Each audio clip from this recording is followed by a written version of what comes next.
Guys, gals, non-binary pals, thank you for joining us for another episode of GSC's Girl Pod. I'm your host Candy, joined by my wonderful co-host V. How you doing, V? I have the cold, but we are working on it. We are getting rid of the cold the only way we know how, which is not safely mixing medicine with alcohol. So don't do that. Don't try this at home, kids. This is your disclaimer. Like, Do not try this at home. It is never, never do what I do. Like, don't do it. It's a bad idea. do as I say, not Like, as I do. Yeah, exactly. Exactly. And if you are watching this and giving us your full attention, you'll see that we have a guest today. Today we have Dara. You may know them as HD Dara if you also watch the news podcast. How you doing, Dara? I'm good. I'm happy to be here. We've been preparing this for a while, or talking about it at least Mm-hmm. for a while. So I'm happy to finally pull it together as the last guest of the year. Yes, yes. We'll dive a little into some special things that we have coming up to get more of you out there involved in Girl Pod. But if you're joining in for the first time and you're like, what do you mean getting us involved? Let me tell you a little bit about Girl Pod. What started as a small joke when V had to miss a news podcast recording has now become a full-blown podcast. 20 plus episodes, and every episode we are going to talk about gaming from our different perspectives, including how roguelikes are great games. Take that, Mark. Listen, the last news podcast, right? The last news podcast he started, it was not even 2 minutes in. 2 minutes in saying how no roguelikes were going to win everything. I was like, damn, that's I early. did notice, like 45 minutes in though, he was like, "I think Hades 2 is going to take this one," and I'm like, uh, uh. See, listen, you got to give credit where credit is due, you know? But before we start diving into everything, including what we're drinking today, because that is a thing that we do, if you're not already following the channel, please make sure to click that subscribe button because that helps the algorithm and it makes sure that you don't miss any of the podcasts, including the weekly news podcasts and special things that we do, just like our Dispatch spoiler cast that came out last week. That was I think it was a good one. I think it was a fun one. Don't watch it until you have played Dispatch though, unless you don't care about spoilers, but you should play Dispatch. And if all the YouTube videos are not enough, then make sure that you check out gamersocialclub.ca. That's the site that we write for that brought this crazy gang all together. And then there's also the Discord that you can join in the conversation live. We're in there every day. Discord just put out their whole recap because everybody has an unwrapped these days, and that was my number 2 Discord. I know for quite a few people that was their number 1 Discord, which means we're spending a lot of time in there, and that means you should be too. So jump in there and come hang out with us. But now that we've gotten the whole introduction out of the way, what are we all drinking today? Let's start with you, V. So I am having a medicinal rum. Um, I have a Havana Club special edition Añejo, 7 years old. A very Nice. nice rum if you like a rum. I didn't want to open. I have one bottle of incredibly nice whiskey in my house. It's a 30-year-old Glenkinchie. So normally as a Scottish person, I would open a bottle of whiskey when I have the cold and have it with a lemsip. Or if you don't want to do that, because you shouldn't, you can have it just with honey and lemon. And it's what we call a hot toddy Mm-hmm. um, in Scotland. But I didn't want to open a 30-year-old whiskey just because I had the cold. But I also didn't want to go to the supermarket to buy more whiskey because I can get it for free at work. So I was like, oh well, we'll have some rum, and it is delightful. If you like rum, this is a very very nice rum. Quite sweet. I'm having it again with just a little bit of I'm having it with some hot lemonade in order to try and clear up my cold as quickly as humanly possible. I cannot be held back by the machinations of my body. I am in charge. And so I expect to feel better tomorrow. If There's not, too many there will games to be. play, there's too much to do.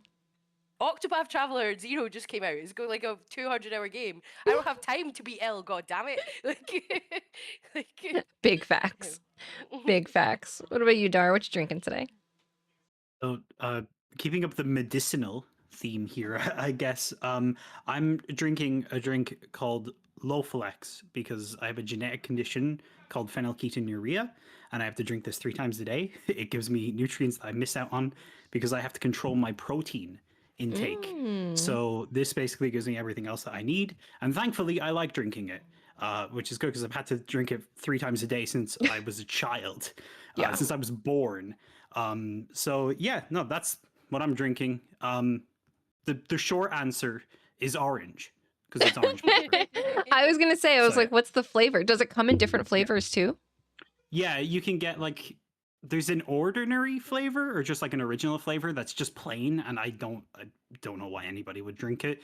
But there's like a citrus flavor, there's like a berry flavor as well, but I've found that I tend to float around as like the years go on between them, but orange has been the one that I've stuck with the most for the longest. Okay, fair. Yeah, I don't I don't know if we have anything like comparable to that. I feel like there probably is something. All I can think of is the really gross um IV, like liquid IV drinks that we have. Uh Yeah. and those do not taste so great because I've definitely tried a few, been like, "Oh, this is gross." That's only like if I'm really dehydrated or hungover. But glad that you like it because that's good. Yeah. That'll help. Yeah. The smell of it is definitely an acquired taste. Mm, Um, and the acquisition is thankfully everybody who is around me. Everybody's gotten used to the smell right now. I think it smells nice, but nice. I do like the cup you have it in too. yeah, I have a little Mario cup. It's been a theme because I've had to drink this since I was a child. It's been a dream that I just have like the cutest kitty cup to drink it in ever since. Because I used to have to bring it to school with me and stuff like that. So yeah, I drink it in that, and I have another one. I have like a Sonic tumbler as well that I bring around when I'm like going out and about to drink it because I'm like, yeah, look, I've had it since I was a kid. I might as well just keep up the tradition of just these silly little cups and tumblers and bottles. Good choices. Good choices. Absolutely. And Everyone should have silly tumblers and bottles. hell Isn't it easy? yeah. Like, I'm a very silly person, so I keep up the aesthetic. absolutely. Hell yeah. I'm gonna break the tradition a little bit here. I'm not drinking something medicinal. I I thankfully am just, not fighting a cold or anything. Despite the fact that it's December, I'm sure I'll get rocked by something later in the winter. Today, I am drinking for the first time something a little bit different. I'm drinking some soju. It is Jinro Green Grape. I was too lazy to leave the house today to get anything, so I saw this sitting in our sort of makeshift liquor spot, which literally had 3 bottles, and I was like, this one looks good because I was not trying to break out the mead today. It's good. It's not too sweet, but it does have a nice little sweetness. It's very smooth, which makes it pretty dangerous. But it's very, very good. So I always love a green grape thing because I love sour grapes. I love sweeter drinks, as anybody who's followed the podcast for a while knows. So this is like the perfect blending of the two, and I'm very happy with it, and I'm going to try not to drink that whole thing today. You're absolutely going to drink that whole thing today. We're playing a game after this. What do you mean? Like, I mean, I'm going to try though. I'm going to try to behave. No Boom. promises. the first episode of Girl Pod that we ever did, you were drinking wine, weren't you? You had a think so. bottle of rosé, I believe. And I also had a bottle of wine that I tanked very quickly, to no one's surprise. But after the podcast is finished, Sean came into the room and he was like, "Oh my god, you've drank that like three quarters of that bottle of wine." So I don't believe that you're not going to drink that whole bottle of soju. I don't believe it. Like, I mean, I'm gonna try to be good, and it is only 12:30 here, so I've only had breakfast. I think the first episode we recorded was a little bit later, so I'd had breakfast and lunch at that point, or at least eaten enough that I was like, all right, yeah. like this is fine. That's the what not the I was gonna say the beauty of time zones, but it's not the beauty of time zones. It's the difficulty of time zones, where it's like I know it's almost 6 o'clock for you all, and I'm like, it is 12:30 here, and I have cracked open this bottle and have to tell myself not to drink it all. But if you're gonna be At day 12 drunk responsibly, right? Yeah, 12:30 is a reasonable time to start getting day drunk. I would say. Yeah, when we were scheduling this, we were originally going to record later, and Dar ask if we could record earlier. I was like, oh yeah, actually it works. Just I don't want to start until 12, so I don't feel like a total degenerate drinking at like 10 a.m., 11 6:30. a.m. Yeah. So, yeah, 6:30 was when we recorded the dispatch one, so that would have been interesting. Yeah, I'm like, oh, it's really early. We're recording. Like that, I had coffee. That was if you go back and you Yeah. watch the dispatch spoiler cast, I was drinking coffee. I promise. It was just coffee, no Baileys, because unfortunately I don't have any in the house right now. And it's too damn cold to go out, or else I might have just had Baileys and coffee today. But yeah, I promise that was just coffee. But now that it's technically afternoon, you can break out the good stuff. Yeah. Mm. And speaking Pub's open of, at 10 a.m. eh, probably. I think. I did look up when our liquor store opened. Our small liquor store near us opens at like 11, but there is a wine warehouse that opens, I think, at 10. And I was like, okay, but they don't do any tastings until later. Not that I was going to go there for a tasting today, but even they don't do tastings. So I'm like, all right, I guess I should behave. Fine, Fair. fine. But yeah, as you all know, or if you don't know because this is your first time watching, which you should also go back and watch the past ones, and I'll tell you more about why later. But we always do a fantasy guest, and when we have a guest on, we let the pressure come off of myself, V, and Britt, and let our guests talk about their fantasy guests. So who do you have for us today?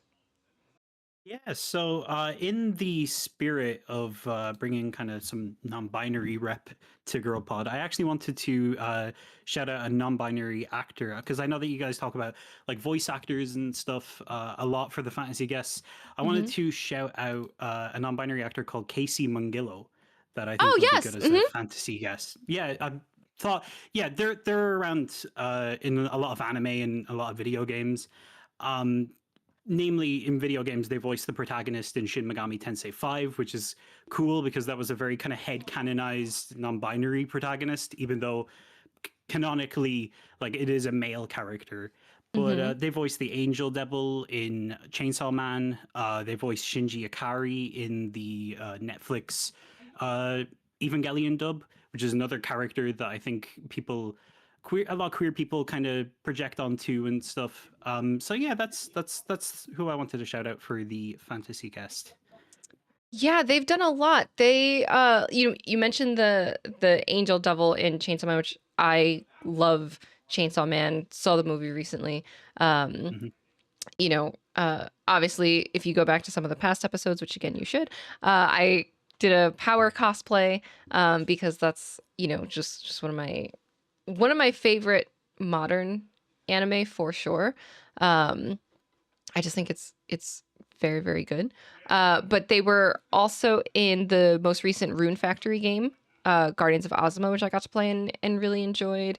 There was another one that I know I just saw them in, or I say just saw them in. But they've been in the Monster Prom games, which Mhm. is another set of games that's very fun, and does allow for like a lot of non-traditional like romancing. Obviously you're playing as monsters to begin with, so you're already out of the sort of heteronormative vibe anyway.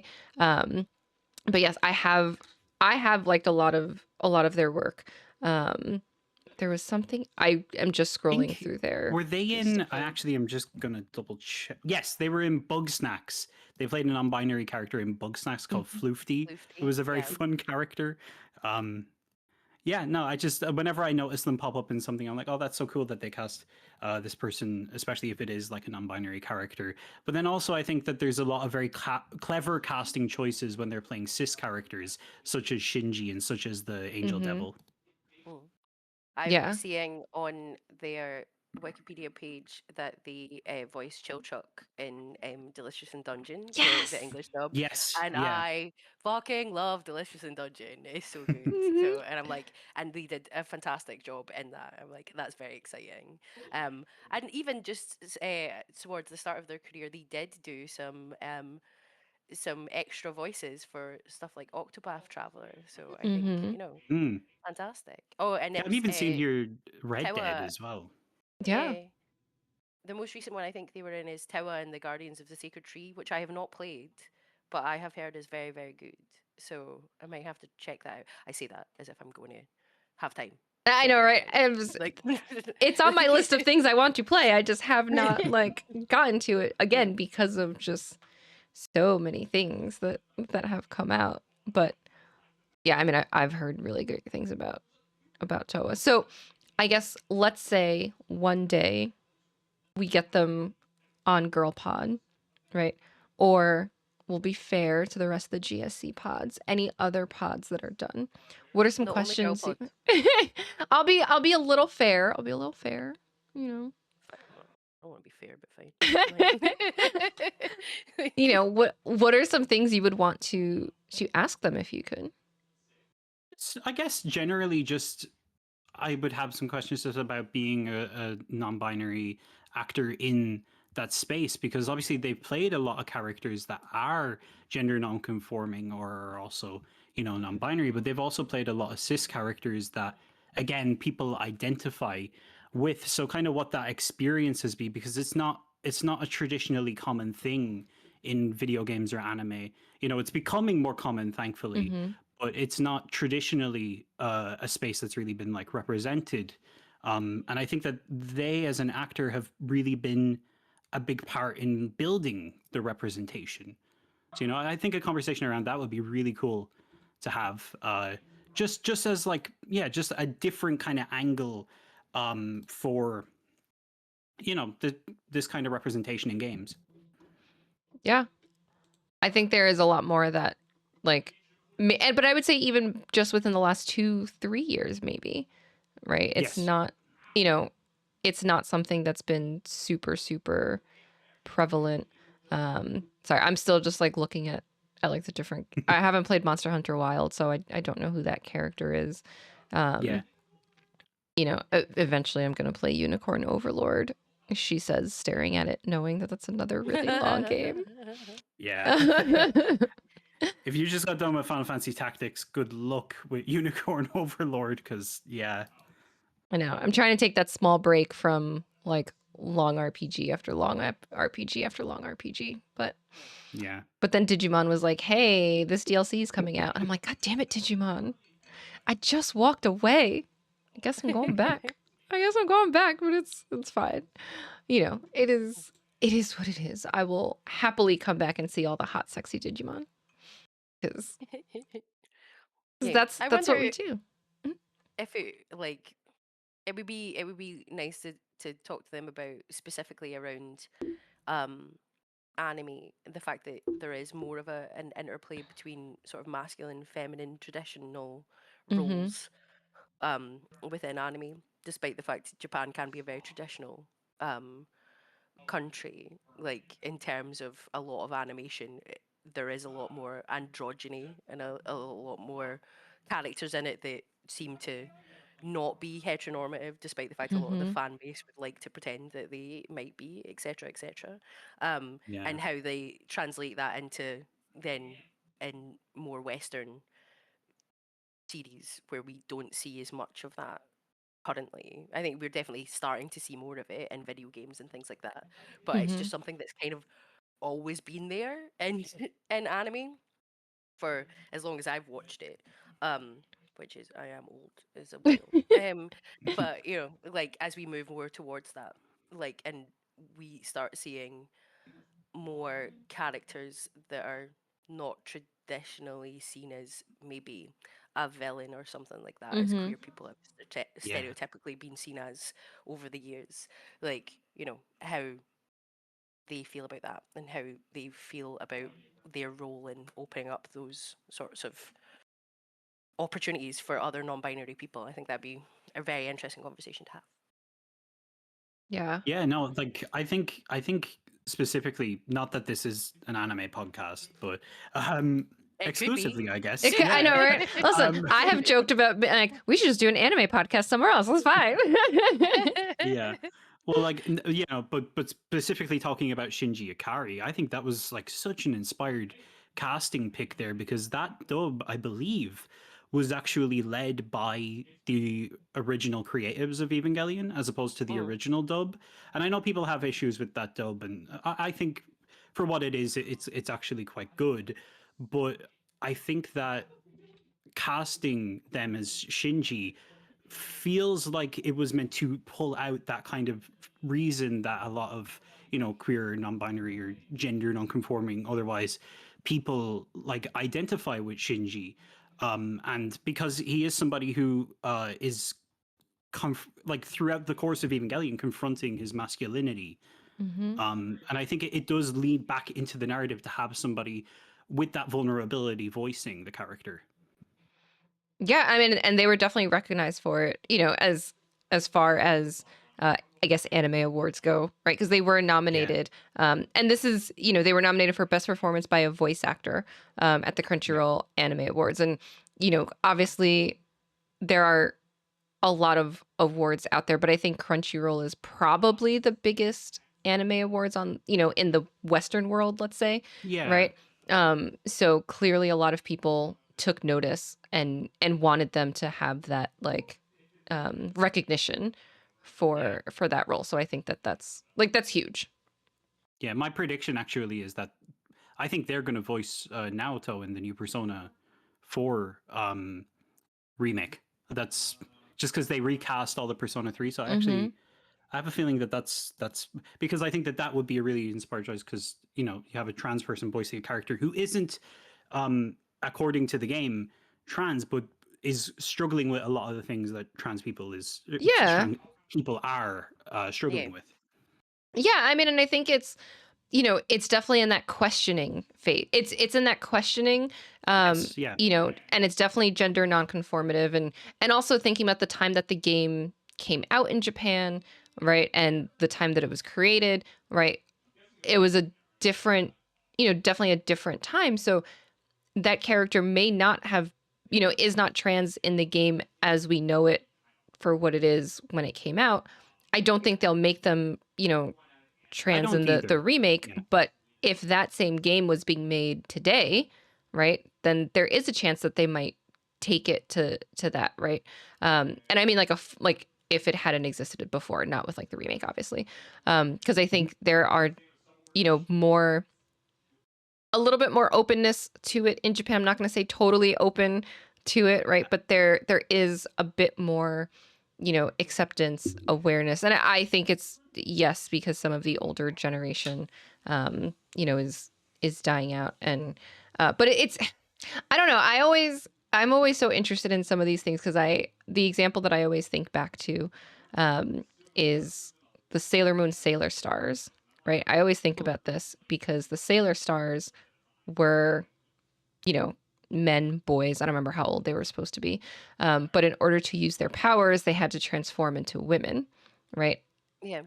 And I remember that season never actually got dubbed and brought over to America. And some of the conversation was like, well, it'll be too confusing. And I'm like, you couldn't bring it here because it's too confusing.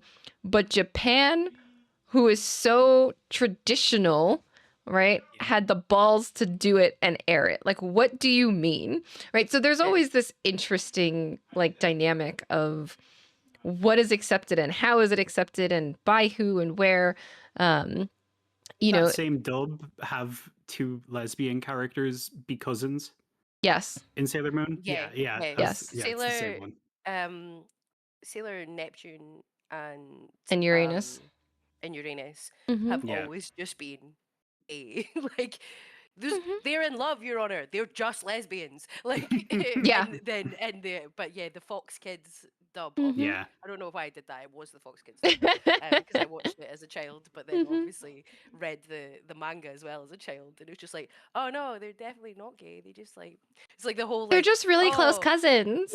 Right. yeah, they were just roommates. Like, yeah, it's like, okay, yeah, they, yeah, clear lesbians, like, obviously, Mm-hmm. Mhm. like, but Yeah, yeah, I but think a lot of that goes to show how specifically mm-hmm. prudish Yeah. America is about Mm-hmm. sexuality or anything to do with that, because you wouldn't have changed it for Yeah. violence necessarily. Well, Like, but they did, but they did get rid of the guns in Yu-Gi-Oh! And the Fox Kids dub also. It's a weirdly Like- relevant conversation this week to be having.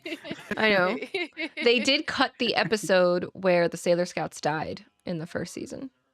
Yeah, and you need that. Like, it's They like, just disappeared instead. They didn't die. They disappeared. Even though it's like then their spirits are talking to her afterwards when yeah. she resets time or whatever. But no, Went I back mean, to their home planet, yeah, or they died on the way back to the home planet. yeah, it's My ridiculous. my magical girl transformation into dust. Like, what the fuck are you talking about? Like, Just ridiculous. But no, I mean, part of the reason I bring that up is because I think about what you just said with the way that it was this whole dubbing was overseen by the original like Ava team, and them then bringing in Casey. It's like, yeah, I think depending on who they are, and obviously where their beliefs are, right, there is more openness. And I think it's good to see that the original team behind the series is like, yes, this is like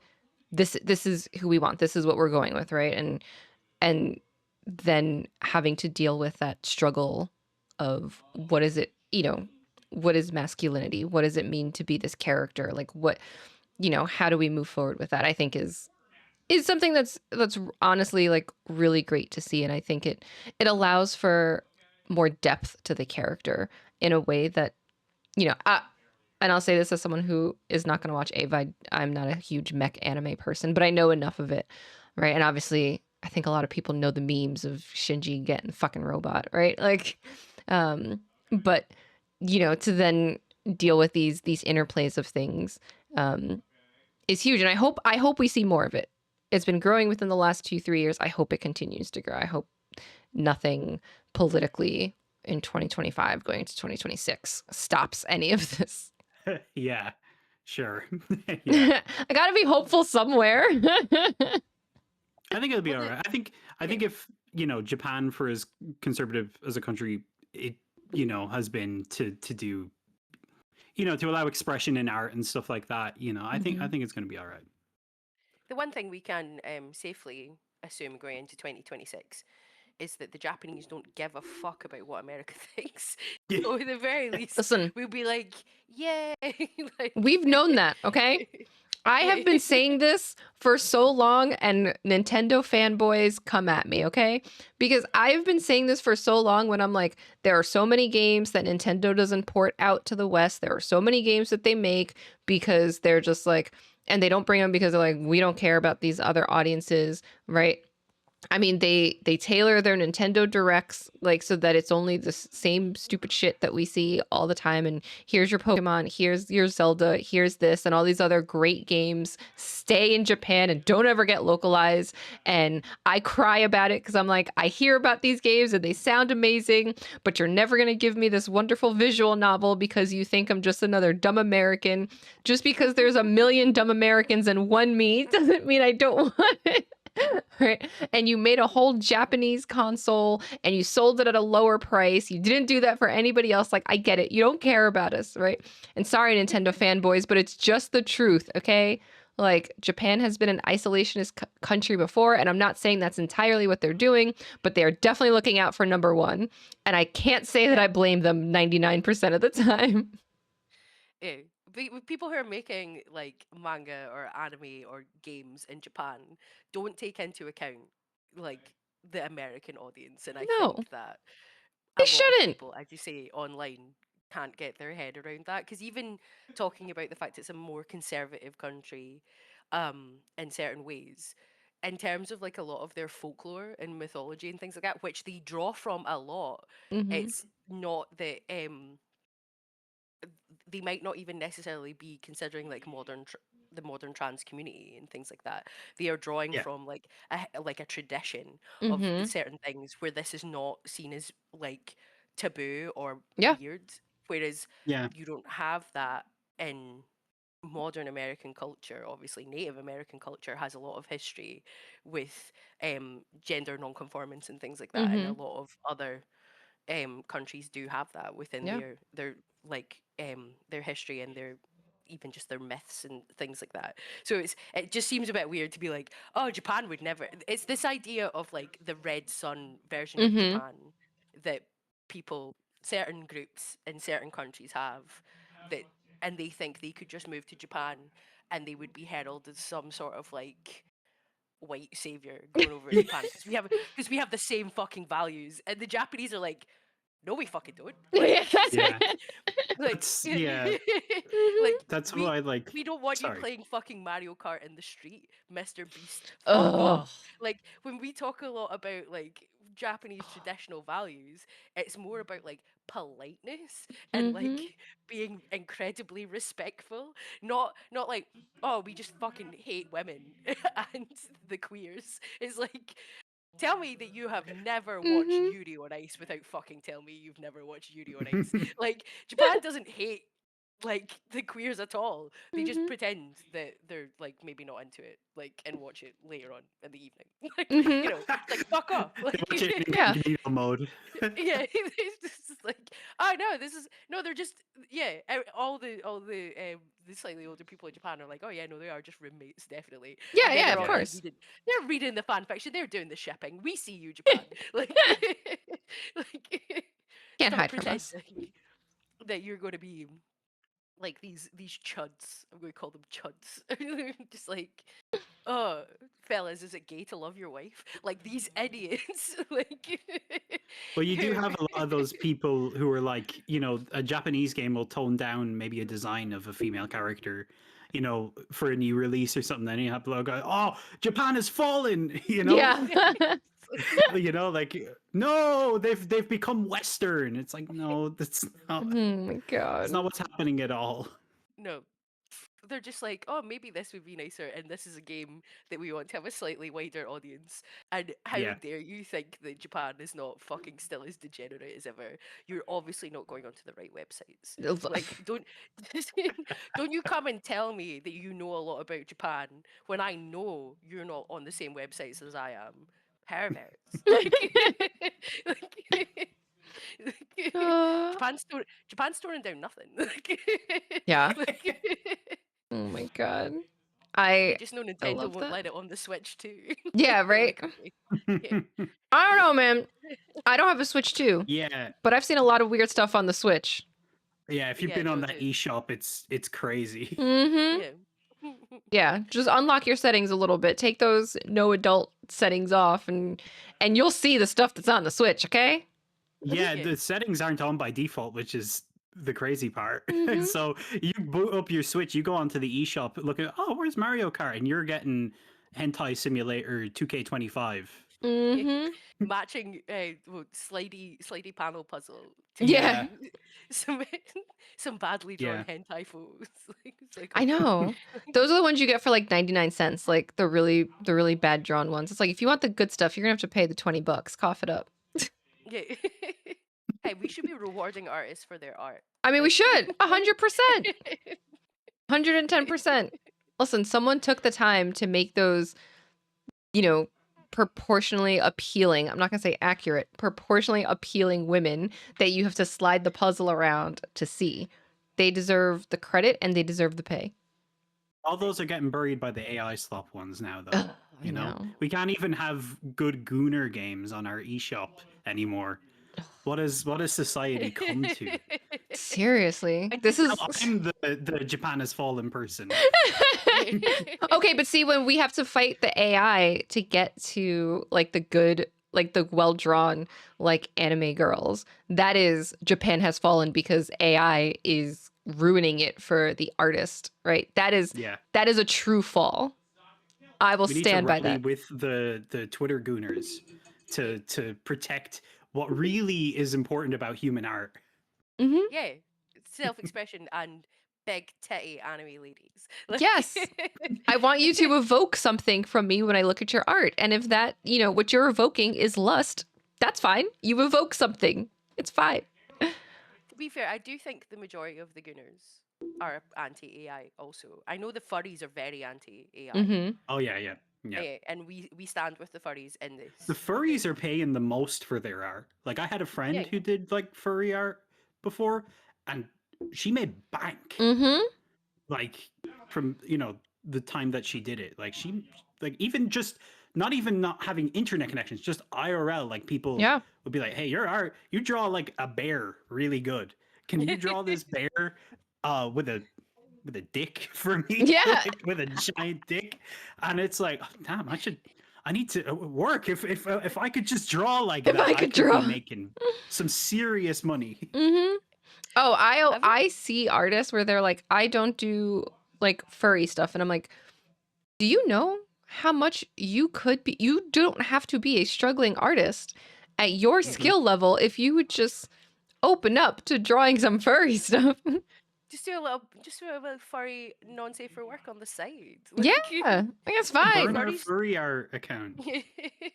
Yeah. No, it's always it's so interesting to me when I see that. I'm like, but you're right. They are keeping real artist and artistry alive, possibly single-handedly. I was gonna try to make a Yeah. paw pun, and I was like, that's not gonna come out well. Well, they have to do it with one hand though, because the other hand's doing something else, surely. Um, I think if you're not a furry and you're doing furry art, you probably make the best because you're paying the most attention to how it looks. Mm-hmm. You know what I yeah, mean? Like you're not rushing it. You're like really like honing your craft, you Yeah. know? yeah. You're not thinking about your Sonic the Hedgehog persona at the same time as you're drawing your furry art.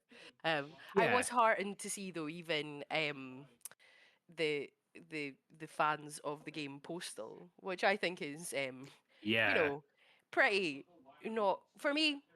It's not for me. Generally speaking, I think it's a bit um not really probably going to go into it, but just even their fans were like, "We don't want your AI fucking slop." Like, absolutely fucking not. He's like, he was. Was this was part of the studio or part of the thing called Goon Gamers or something like that? They were like, we don't want your AI slop over here. If I wanna like go around just shooting random civilians in the street in a terrible way, I want someone to have put some fucking craft into it. And I was like, I mean, disagree on the what we're doing, but absolutely agree on the message. Mm-hmm. Like Yeah. we all need to be more like the furries and the goon gamers and be pushing back on your AI slop, absolutely, and not just when it's in games that and stuff that we don't care about. I have heard lots of fun things about art creators. I still think that a lot of people are very happy to be like, oh, well, the way they're using AI is fine, despite the fact it is in a voice acting way. I do think there are ways that you can use AI that are fine, and realistically, it's in dev tools and stuff. Mm-hmm. Like when you're doing data and it's people that know what they're doing and they're using it to um like cut down on repetition and routine Mm-hmm. tasks by Yeah. just automating that. I'm Yeah. fine with that.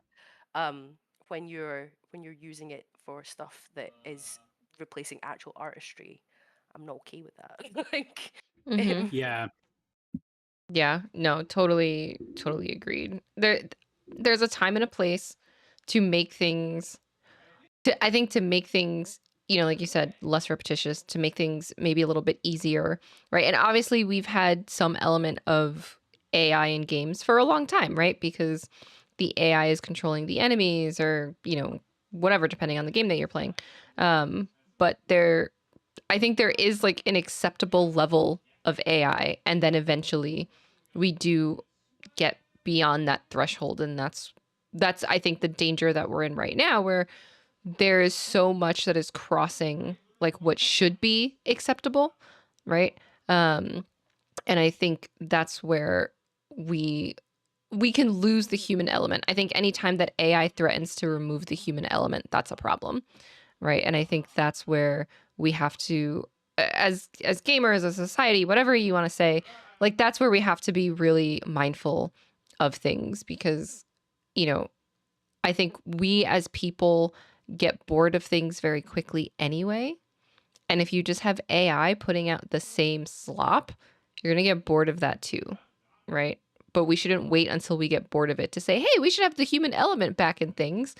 Because then at that point, like those people might be so beat down, they don't want to do it, right? Or nobody has the skill set to do it anymore.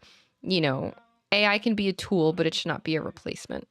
Um, and I think we have Yeah. to give the award to the furries for like really being like, no, they are not doing it, because it is award season, right? So let's give them the award for being the most, most likely to keep fighting against AI for the next 50 years. The furries. I gotta keep it real though. Like, you guys are talking about furries as if there's some kind of other community. I've heard the way you guys talk about Pokemon. Listen, I don't You like can't Pokemon. you can't prove I'm a furry. You can't Digimon prove it. counts. No one can Digimon prove. here. The Digimon Like, look like humans. The Digimon look humanoid. eh, The sexy ones do, at least. Humanoid. Humanoid. Characters in Zootopia look humanoid. You know, I haven't seen the new Zootopia, no, but that's a kids film. That's a kids film. they're adults. Look, you can't prove I'm a They're furry. adults with jobs. None of you have seen my internet search history, and no one ever fucking will. V's like every time I have someone coming over, I erase my internet search history just to be safe. Anytime anyone's coming over, like I just kick my PC over and hope that it just dies. Like I'm like, Poor Duncan. no, I don't. Obviously, I don't do that. Please don't freeze. Please don't freeze. You got swiped over. It's fine. The Revenge of Duncan. The Revenge of Duncan. Yeah, I definitely don't have like a line in my will that is like my best friend come over. You need to remove that SSD and you need to fucking burn it in a fire. Like an internet search clear is not enough. This needs to be fully destroyed. Gone. Like Uh, throw my listening. phone in a river. God damn. Okay, wait, so do we think that the furry community should be thanking Pokemon for making things more acceptable, right? Because I've seen Incineroar, right? Litten starts as a very cute, like, cat. And then by the time it's evolved, I think there's a step in between that I don't know. Because Or a again, cat. there you go, Or sure. a cat. Also, Because just looks like a normal cat. okay, because I don't know enough about Pokemon because I don't, obviously I don't play it. So, but I've seen Lynn because I'm like, oh, that one's cute, right? Because as a cat owner, I'm like, cute cat. And then I've seen what happens, and I'm like, so if we are indoctrinating children into Pokemon, right? Are we also making them more accepting of furry so that in 10, 20 years, that just feels like, oh, that's an everyday thing? Yeah, absolutely. I mean, depending on which Absolutely are. space you're in, they are already like, I don't know. I feel like 10 years ago, I go to an anime convention, there'd be somebody in a fursuit, at least in Ireland, and they Mhm. would be like, "Whoa, the person in a fursuit," or whatever like that. I feel like nowadays I go, it's like, "Oh, sick fursuit, dude. That's awesome." Yeah. I still mean, don't I- see I- that many of them. It Always depends on the respected it, con. though. I think, Oh, yeah. I think there's a lot to be said about the fact that people are very like, oh no, furry's gross. But like for like 40 odd years or something like that, the most popular Halloween costume for women is like sexy cat. Like it's like people will be like, I mean, when did Catwoman appear? She was always supposed to be fucking hot. And Mhm. she's just a BDSM furry, essentially. Like this idea that, you know, a lot of people don't think that anthropomorphized animals are hot is a lie. It's a lie. We're calling it out right now. Like this is you know, you can be like, oh yeah, someone in a like a full fursuit is weird, but don't tell me that you've not looked at like fucking Michelle Pfeiffer in that Catwoman outfit and not been like, God damn, like, because I don't believe you. Like, For me, it was like when I was younger, like Lola Bunny in Space Jam is Mhm. insanely sexualized. They're doing Yes. that for a reason. They're not trying to evoke that. That's not like exclusively furries that Mhm. they're No. trying to target there with that. You know? Rouge the Bat in Sonic Adventure 2 had full blown jiggle physics on those Yeah. milkers. Like she's there, she turns around, she's like boing. You're like, Yeah. what the fuck is going on Boing. here? Like, and like, what am I supposed to be punished for having eyes? Like, I can't say that the cartoon bat is hot. Like they made her There's a hot. It's not my fault. Like, there's a mini game. I don't know if any of you have ever played the Sly Cooper games, but there's a mini game in the fourth one where Carmelita Fox is like a belly dancer. They're like in Egypt. And there's a mini game where like she's like fully animated as like an Egyptian like belly dancer. And I just was playing it like, wow, they They really care about their furry audience. Like, good for them. This is a rated 10s game, but they Mhm. really care about their furry audience because this is crazy sexualized for a kids game. Yeah. I think it's very telling if you ask people, like, especially people who play video games and stuff like that, but you ask them what their first, like, fictional crush was. Mm. So many of them will be animated characters who are also animals. Mhm. Like, Yeah. my first video game crush was Tails from Sonic the Hedgehog. Miles, Tails, Prower. Love that pun. Don't usually enjoy a shit pun, but love it. Mhm. Like, but yeah, so many people will be like Lola Bunny from Space Jam, Mhm. Yeah. Rouge the Bat, because Mhm. goddamn, like, you know. Um. So yeah, they've been doing it for years. They know Mhm. what they're doing. Yeah. That market was cornered a long time ago. There's a reason that the furry community exists Oh in yeah, the way that it does 100%. today. And good on them. Oh, I mean, 100%. I think it's interesting to like, because obviously, I think the three of us are around a similar age, right? I'll say give or take somewhere between like 7 to 10 years, let's say maybe, right? So we grew up with those games where those characters were already in it, so it feels more normal to us, right? Yeah. The generation before us, maybe not so much, right? So then it's like as these things become more normal in games, right? And not just I'm not going to say just more normal in games. I think also as games become more accessible to people, right? Then you just have that wider audience seeing these things, having those like, awakenings with different characters and being like, "Oh, hey, Don't call like it an awakening. That makes it but sound it, so but it is to feminine. some, for some people it is. For some people, the first time they feel something is seeing Lola Bunny, right? And then it's like, oh, right? Like, you She know, do be kind of hot though. She do that, be kind of hot. Like, that's what I mean, Hey, look, there's a right? reason I named who I named, all right? They left an impression. Right, but that's what I mean, right? I So mean, it's like you see well, them. a couple of weeks ago we talked about Birdo. It's like, but what that mouth do though? Uh, Like, shh, what do Or trans Birdo's mouth do? representation. Yeah. yes. Listen, We stand Birdo in this household. as far as I know, Birdo don't cook, she don't clean, but she got that ring, Absolutely, she do. She do. We love right? Birdo. I don't know. She flashing it. I'm like, that ring is better than mine. I don't fucking know how you did that, but all right. Tell me your ways, Birdo.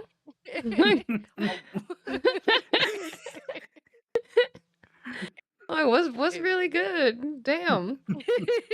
But I think just there is more of that like general, and we've talked about, not to get intellectual because we don't really get intellectual on this podcast, but like, there are, as games become more prevalent, there are things that open people up to just more experiences. And we've talked about how sometimes it's emotions and sometimes it's this, but like it is also a way of normalizing things that maybe generations ago would not have seemed so normal, so everyday, so like whatever, right? Because I don't care if I go to a convention and like see someone in a fursuit. I'm always more just like, how the fuck do you stay in that all day? Right? Not hot. You must be And It's fucking roasted. crazy. that's the part that I think is crazy, right? Not that this is what you're into, not any of that, right? I'm like, how do you stay in that suit all day? Because if I wear a cosplay that I can't breathe in, and I never do like a full suit or a full mask or whatever, but even just like a wig for a few hours or like long pants for too long, I'm like, I'm dying, I'm hot, get me out of this. And then this one's walking around in a full fursuit. I'm like, do you have like a built-in air conditioner? Like, what do you have in there? Because that's unreal. At one job, I dressed up as the mascot once, right? So I had like it was a horse outfit, right? Full thing. Somewhere there's pictures, and maybe I'll send them to you, just not on That's exclusive Instagram. Patreon content. Well, also We because talked about the horse girls, the implications of I the know, right? horse girls. It could dox me, which is why I won't like put it all out there. But like I put on the whole thing, and I remember like I was drenched after like 30 minutes. Right. And I did it because we were trying to take promotional pictures, and the person who was supposed to do it never showed up. I was like, fuck it, I'll do it. All right.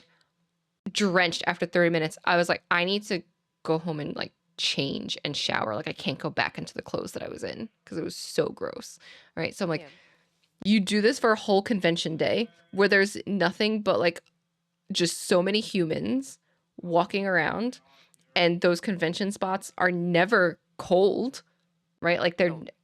and I will see the same people all day. I'm like, how? That feels not human. Like, how do you do this? Teach me your ways. I run cold and I would still be dying in that thing. I would have fainted 5 hours ago. We respect furries. We I respect do. furries here. I do. Yeah, That's no. why I'm like, how do you do that? Like- Please teach me. Like, They're always the ones that put in the hardest work They for their do. costumes. And oh yeah, you know, absolutely.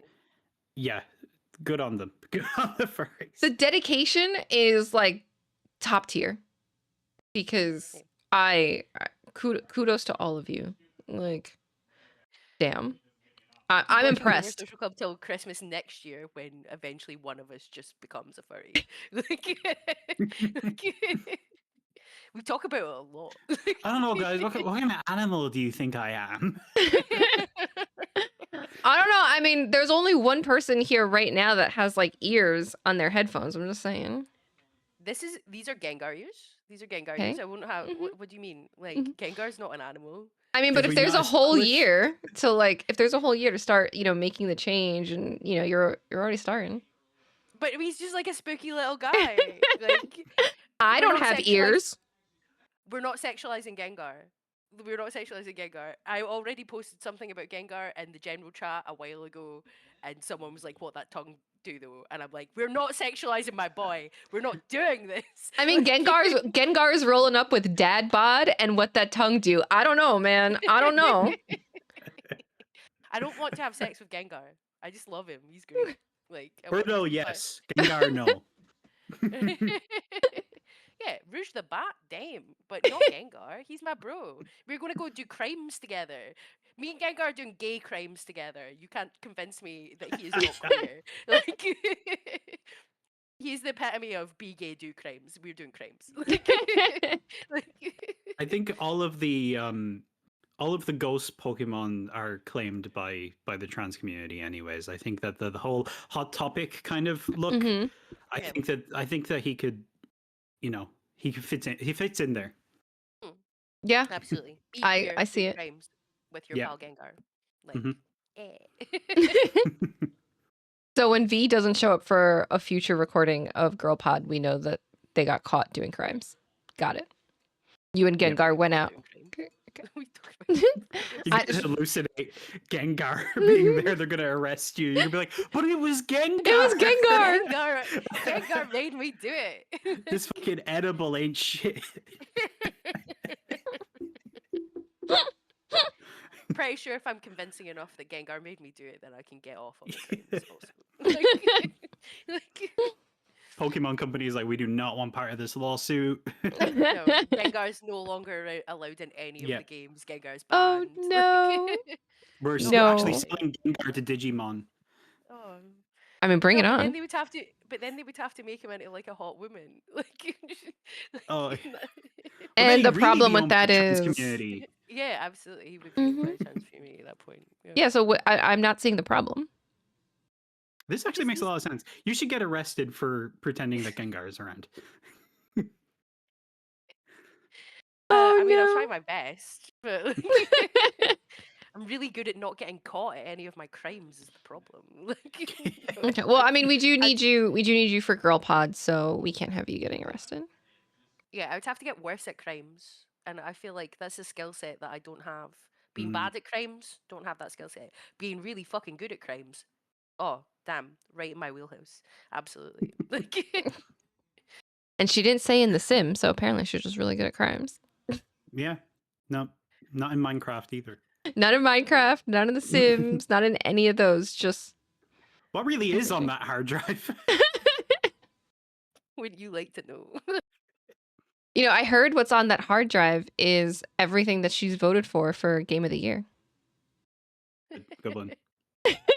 Is that No, a no. transition? That's Is it not? yeah. Wait, Alright, wait. yeah. Are we talking about? We're not talking about the Game Awards again. I refuse. No. No, we're not talking about the Game Awards. If you want to see all the Game Awards stuff, then you need to go to the news podcast.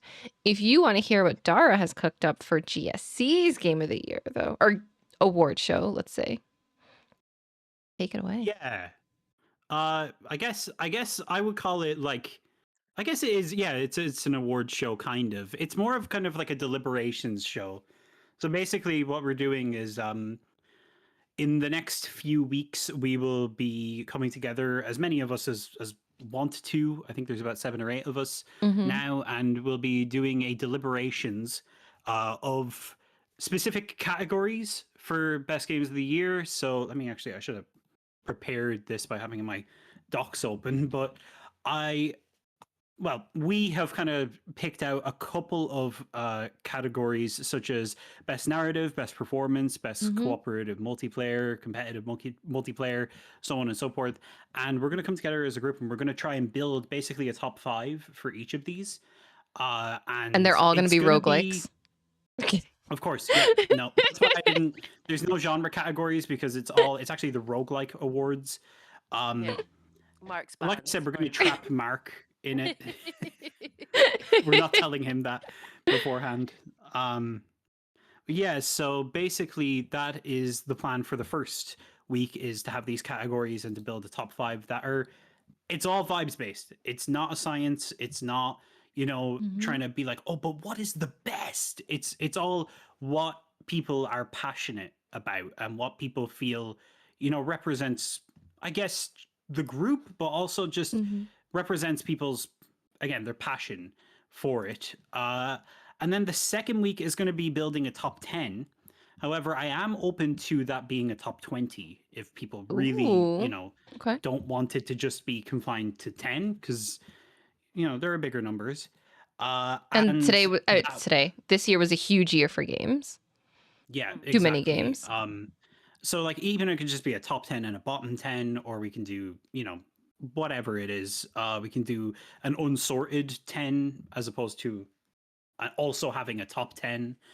And then the final week will be us just going one by one and talking about our top 10 games of the year, and giving everybody space to talk about that. I think it's just a nice thing to bring everybody together and to really put a spotlight on each individual contributor to like the Mm-hmm. website and the YouTube page. Just whoever wants to be part of it, wants to be represented in it.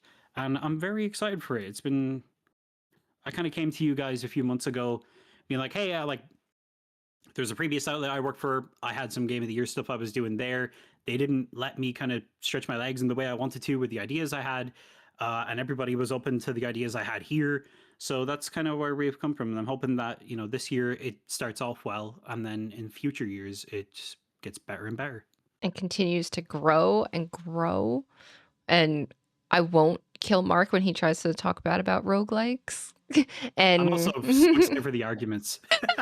I'm so excited for the debates because that's secretly what it is. I'm trying to get everybody to debate each other. I do love a good debate. But it's just debate, V. No daggers. Okay. Do I have to show any sort of empathy? No. Okay, that's fine.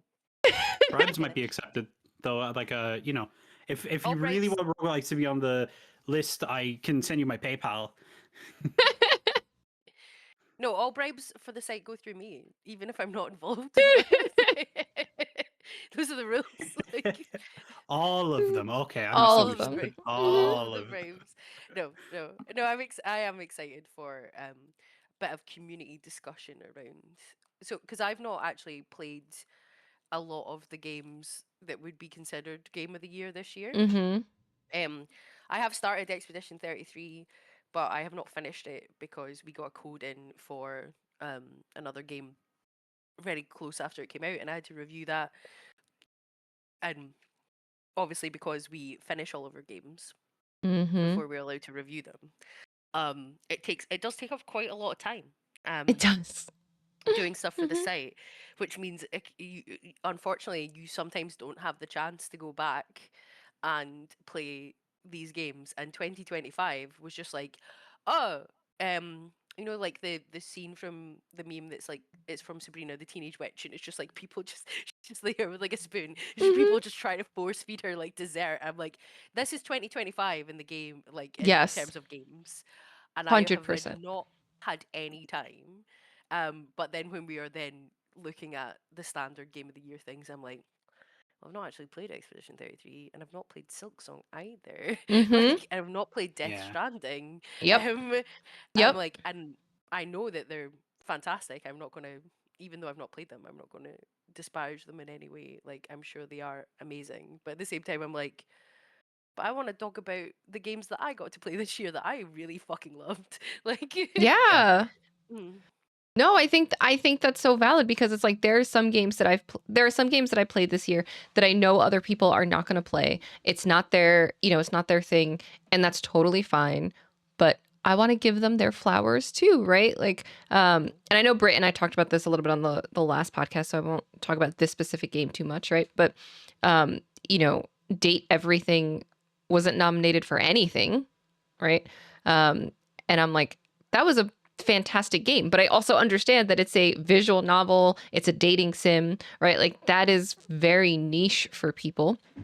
But that is like something to me that I'm like, that is huge. And even when I look at like the most anticipated category at like the Jeff Keighley's Game Awards and stuff, right?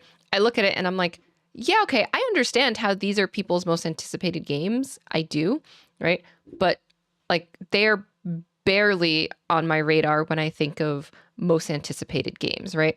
For me, it's like what's most anticipated for me next year. I think only one of them maybe overlaps with Game of the Year. I have to go back and look, but I'm like, I'm excited for Danganronpa 2x2 or Danganronpa 4, whatever, right? Like, I'm excited for Slay the Spire 2. I'm excited for Monster Hunter Stories, right? Like, those are not going to be on people's radar in the same way, right? Earlier this year I started with I think Eternal Strands was the first big one that like I played, right? I thought that was a fantastic game. I'm not like a huge Assassin's Creed sort of person. And I know they had people that like worked on Assassin's Creed that jumped on this and it was like a debut. I think they're technically considered like a double A um, studio. And I was like, this is a great game, right? It's not on the radar. And some of it, of course, is recency bias. Some of it is, just different things that people either cared about or didn't care about. Shoot and Order was another one that I don't expect most people to possibly pick up and play, but a hell of an ambitious game.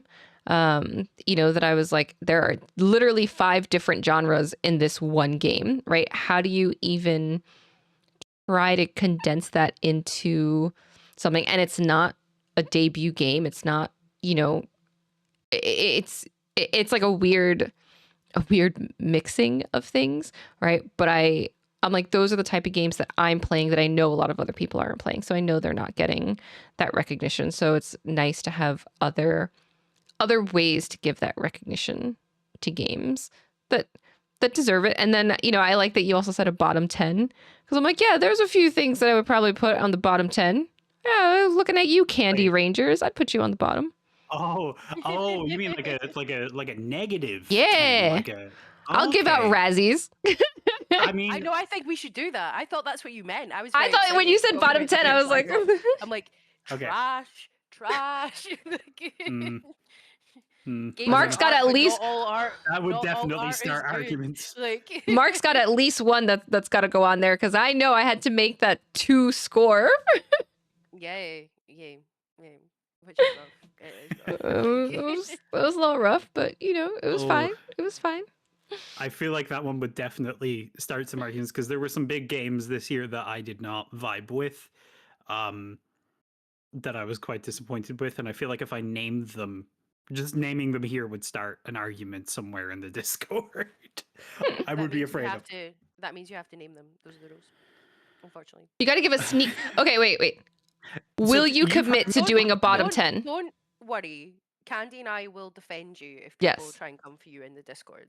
This is true. Like, and we know that I'm really good at crimes, so don't worry about it. We do know this, but would you do a bottom 10? Yes, Okay.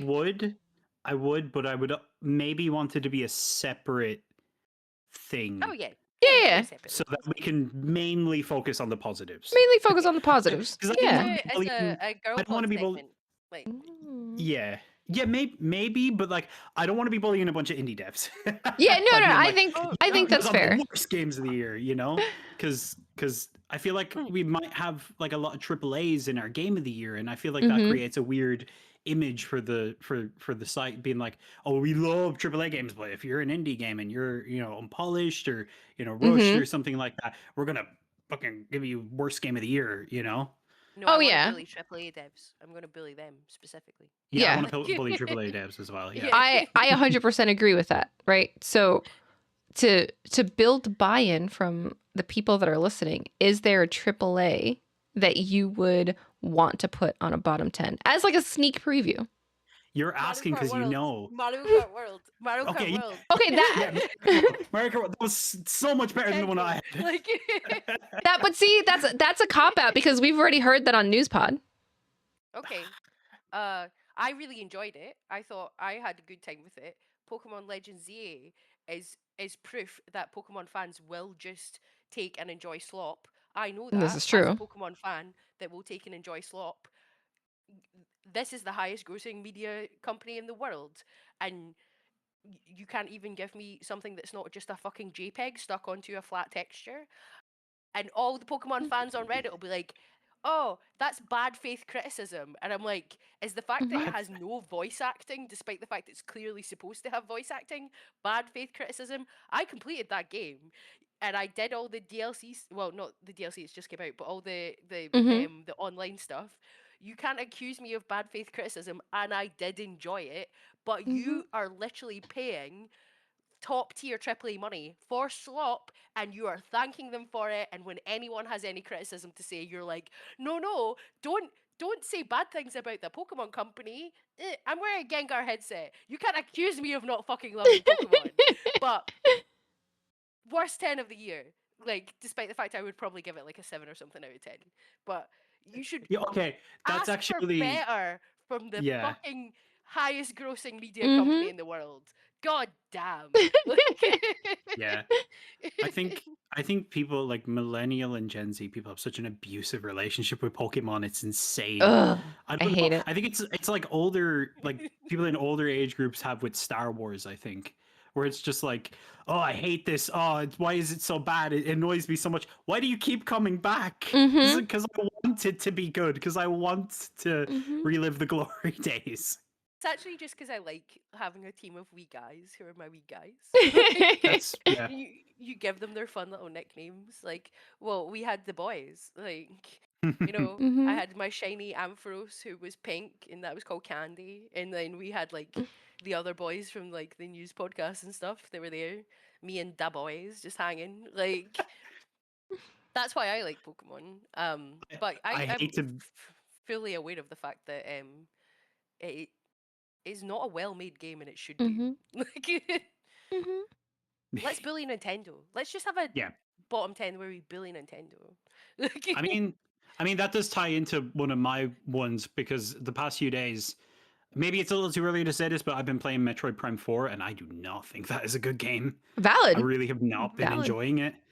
Um so yeah, if we wanted to just do a bully Nintendo category in the year that all of us, well not all of us, but some of us spent $500, euros, pounds, whatever it is on a new Mhm. console, then I mhm. think that's totally fair. I think that what was that Switch game, the one that The was one that should taught have you been how to use free. it. Yeah, that is like got to be the worst game of the year, right? Yeah, yeah, the Nintendo Switch 2 like museum sort of a Yeah, thing. Yeah, functionally fine, but why? yeah, Like, Sony, and I'll criticize any of the big three for their terrible Mhm. decisions when it comes to how they treat their consumers. Because none of them are consumer friendly in a lot of ways. But Sony did give away Astro's Playroom for full free, and that was banging. yeah. Like, And then Nintendo like, oh, do this quiz about Yeah. like, Do you see the difference between frame rate? Oh my Like, yeah, god. I could see that in any game. yeah, do this quiz about That's a book. wild. Give me £10. Like, That's do a quiz. insane. Like, I mean, I don't have a Switch 2. I am not rushing to get a Switch 2. I'm going to wait until they have them at Dave and Buster's and my parents trade in their Dave and Buster's points. Or the one game that will force me to pick up a Switch 2 is the new Fire Emblem game. That will force me. Yeah. That will be the one that finally tips my hand. But They knew what they yeah. were doing announcing that in the first few months of it being out. Oh, yeah. 100%. At the Fire Emblem sickos in, it'll print money. They knew they're like, oh, there's people like that bitch Candy who don't like Pokemon and don't like Zelda and like are, about Mario. Like, how do we get those weirdos to like get a Switch 2? You know what they sunk too many hours into? Fire Emblem. That's how we do it. And I'm like, you're right. You're right. You're That's how you absolutely get right, me. Nintendo. Everyone Bastards. has Yeah. their one Nintendo franchise that they are in an abusive relationship with. Mine's is Pokemon, obviously. But yeah, Mine might be everyone has. Metroid. Yeah, I feel like it could be. The Because things I I've played not. Prime 4 and I don't even really like the Prime games. And now I'm playing Prime 4. I'm like, yeah, this sucks. Wow, Yeah. I've not played it. I have seen some of the criticism that I've seen online is the fact that Silent Samus doesn't make any sense when the rest of the NPCs are like Marvel level quippiness, Oh my and god. I'm like, yeah, that does sound fucking weird. like, Yeah. mm. Yeah. I feel weird about them giving Samus a voice again, though, because the last time they did it, they let the Dead or Alive guys write Samus. Yeah, no, that's fair. She did get Yeah. one line in Dread Yeah, that was a great specifically, moment. and it was a Yeah. fantastic moment. And Yeah. Okay. I just like Nintendo just has like such a weird attitude towards voice acting in games. It's like some games are like fully voice acted and great and Mm-hmm. like it's part of it, and then other ones they're like so reluctant to give these characters a voice, but when you then have like other fully voiced characters in the game, it It's just comes weird. across like so weird. Yeah. It's like, Zelda has a bit of that. Mm-hmm. yeah, it's a bit like, I've got like 900 hours in Skyrim. I know my character's not voiced, other people's are, but when I don't know, like when it comes to like really really open RPGs and stuff like that, I'm kind of fine. When it's just taking into account that you could basically say anything. Like Mm-hmm. I Mhm. just finished, and we put a review up on the site of The Outer Worlds 2. Like your character's not voiced in that, but it makes sense because you can literally fucking say anything essentially. Like like there's so many dialogue options that are dictated by your class and your build and things. Is like having the amount of hours for voice lines would be like wild. Um, but when you're in a Nintendo game and they do the thing and they do it all the time in Pokemon, they give you two choices and they're both just Mm-hmm. yes because you Yeah. are railroaded. There are no choices here. Like there is no The decision illusion of making. choice. Yeah, it's like so you can say yes politely or you can say yes snarkily. Um, but it's just like, why is this here? Like, and you could have voiced that line, like, Yeah. just like Mm-hmm. weird. Even in Donkey Kong, it's like Pauline speaks English, and then all the monkeys Mm, just go, ooh, like mm. it's absolute. Yeah, no, you can have a sound bite of that if you want. Um, it's clearly just like they don't want to spend money on voice actors thing. Mm-hmm. It's Yeah, like because I know that some stuff came out about like the budget of the Pokemon games, and they're like insanely low, and it's like yeah, like they don't spend money on voice acting, so they get to like not spend anything on actually yeah, making the game. It's just the bare game. There it yeah. is. You The know? Unreal. Pokemon games. I mean, I will criticize Legends EA. I will criticize all the Pokemon games. I do love them and I buy them and I am the problem and I will admit that. Um, but they actually what they sometimes manage to do, given what's come out about the budgets, is relatively impressive. But at the same time, I'm just like, just give them a better budget. Yeah. Like this is like indie game level of budget for Mhm. something you're selling for like 60, $70. Yeah. yeah, like 60 quid, $70. Um, and is going to sell like such an unfeasible amount of copies. Like Scarlet and Violet were fucking broken when they released, and they're still like one of the highest selling Pokemon games of all time. Unreal. The entire discourse around Pokemon Sword and Shield, just like, oh, the trees look like shit, and we've removed half the Pokemon, and da da da, and it's still like the second best selling Pokemon game of all time.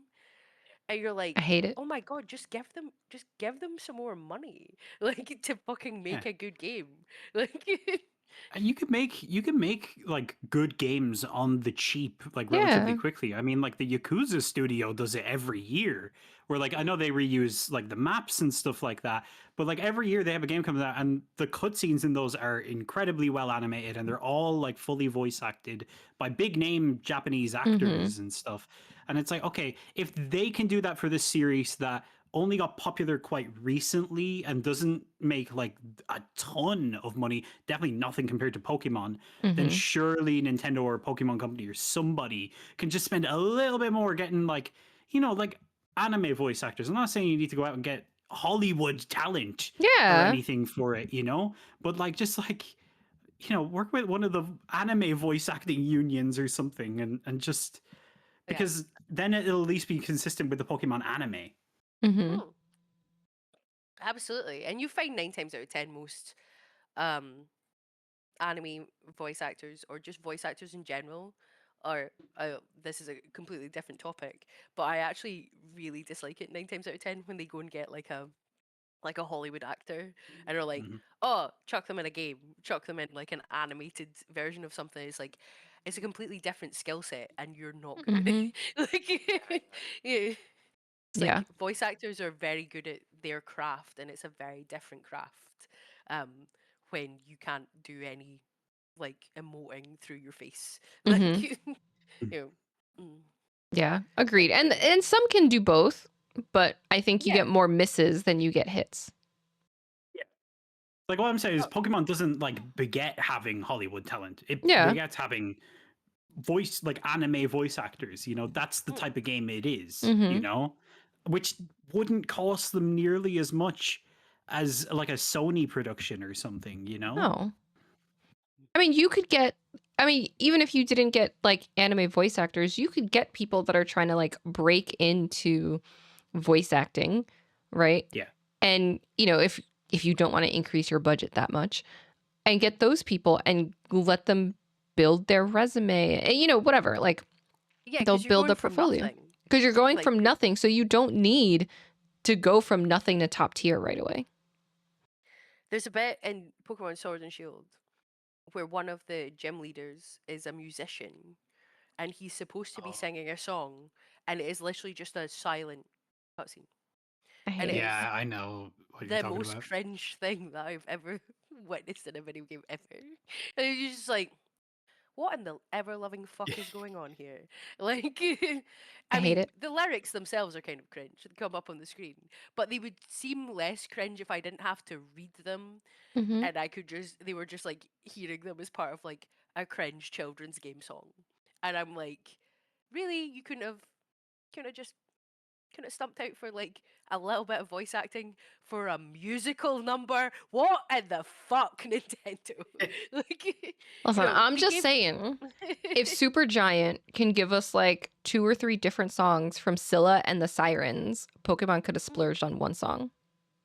Well, they did it in Super Mario Odyssey. Like they gave Pauline her moment to do Jump Up Superstar while you're like going through the old Donkey Kong thing. I'm In like, Donkey Kong Bonanza, there's just the singing voice. Like yeah. Pauline's actress does the singing as well. So it's like that game only has, that one actor that Mm, sings as well. But like, yeah, Pokemon can't have the exact same thing, just one person who Mm-hmm. sings in this one thing for one to make it thing. make sense. Ugh. Yeah. Okay, so we have a hating on Nintendo segment. Yeah, I think we've we just do had it, hate. but yeah. Okay, so Yeah, we'll have the we do bottom, hate or you know Nintendo. what? Yeah. Because I know it's. What if you just did bottom 5, and I obviously think that 3 makes of sense. them are like already Nintendo. But because then because I definitely understand not wanting it to be like a ton of like, oh, these indie games were bad, right? Because Yeah. yes, indie games can be bad, but they don't have the budget, they don't have the experience, they don't, obviously they are working with a lot less typically, right?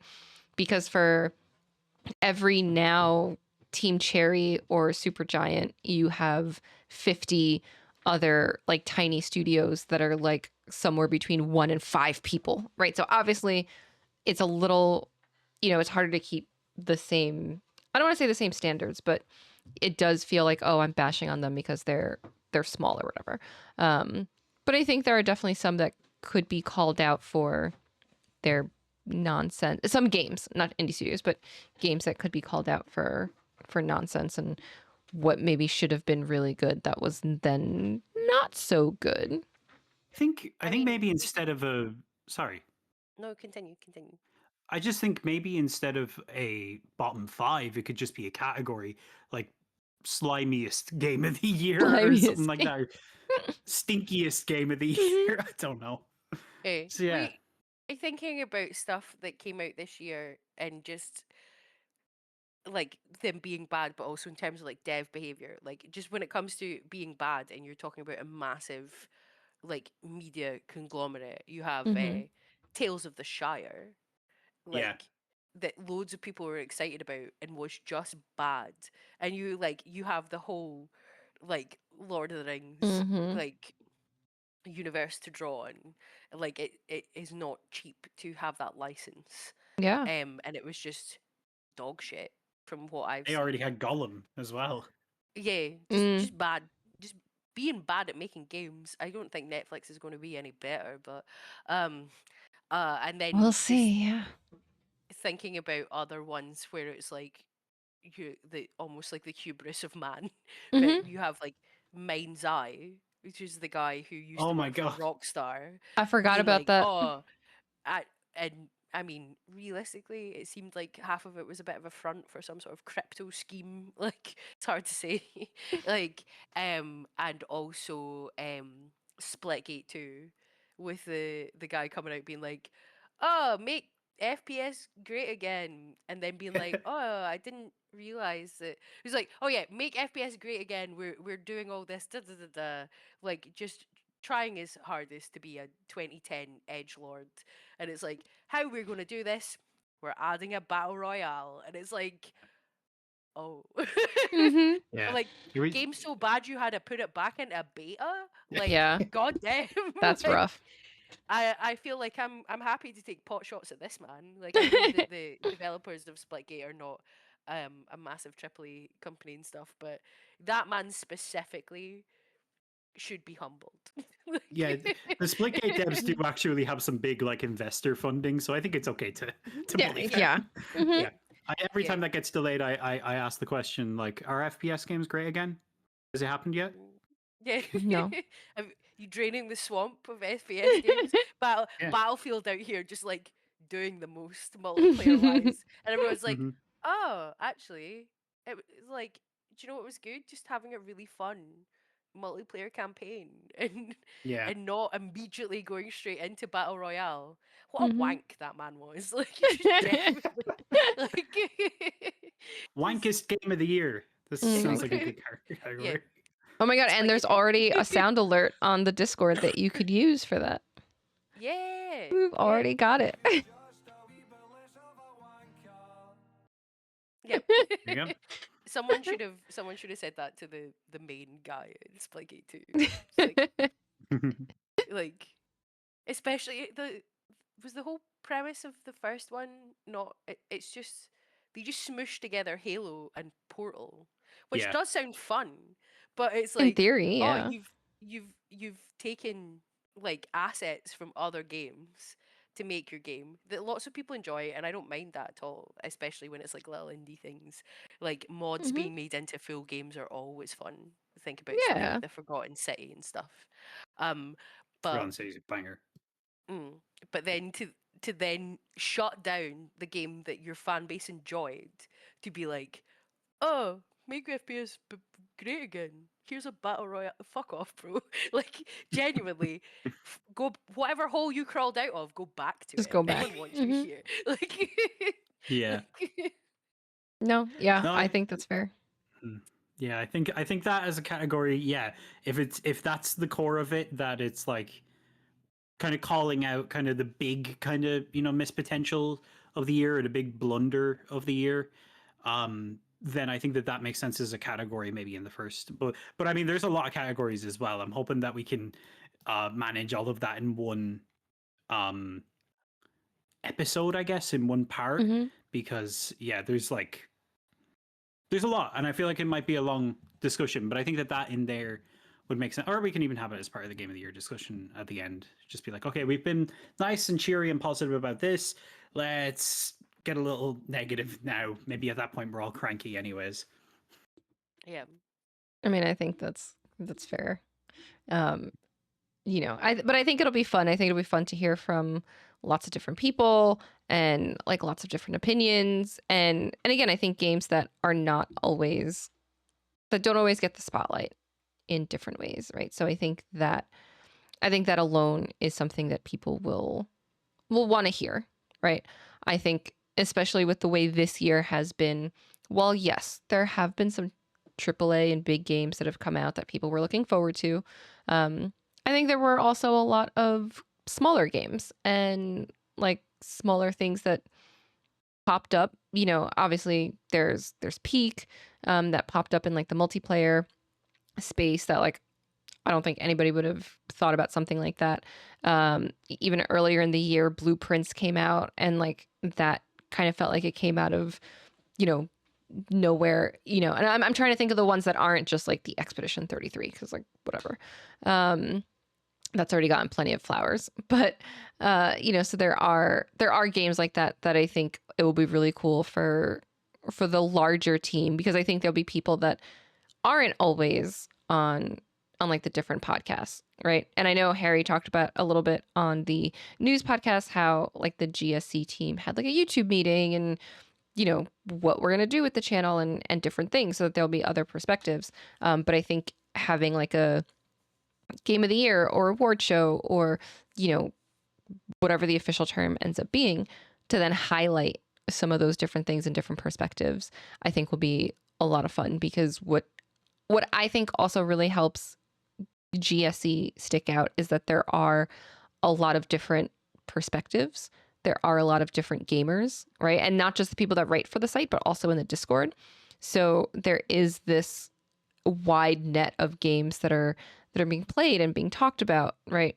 And that's not representative in a lot of these other like award shows in these other spaces, where it's just the very surface level gamer, right? Where it's like the big things. They may not be trying out different things. They may not be looking at the indie games in the same way, right? So I think that's going to be one of the things that's going to be really, really cool about this, especially in a more debate style, right? Where you get to hear the immediate exchange of ideas instead of it being very much like, okay, here's this one person's opinion. Now I have to go somewhere else to find a different opinion in somewhere else, right?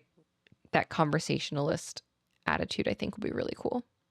I'm actually going to go Yeah. to all of the UK other guy's house from the news pod, and then just be like, "This is my game of the year," and if they disagree, I'm just gonna film myself beating them up, and then leave. And then leave. That would be You're hysterical. informing us of your crimes before you do them. Yeah, I think but you're slipping up. I'm just a wee guy, like, you know. Small bean. V is letting us know now, so that way then she can try out the whole, well, Gengar made me do it defense and see how far it Mhm. goes. Mhm. Yeah, absolutely, it'll be fine. And I feel like if I explain to the judge, that actually they disagreed with me that Citizen Sleeper 2 was a fucking banger, then I feel like the judge will agree, because it is a banger. Like, See, there you So go. So one thing I actually do want to mention though is so through the nature of us having experienced different things, having to review different games, I do expect ours to be quite different to everybody else's, and I Mm-hmm. want that. I want it to be as unique as it can be.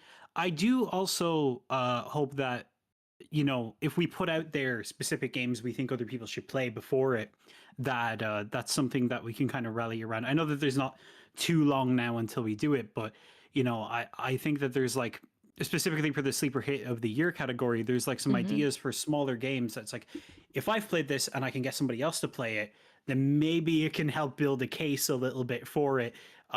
Get it, get the numbers up on that. Yeah. I know Harry mentioned a game on the news pod called The Drifter, which I've played, and that's one that in a few categories I really want to push it.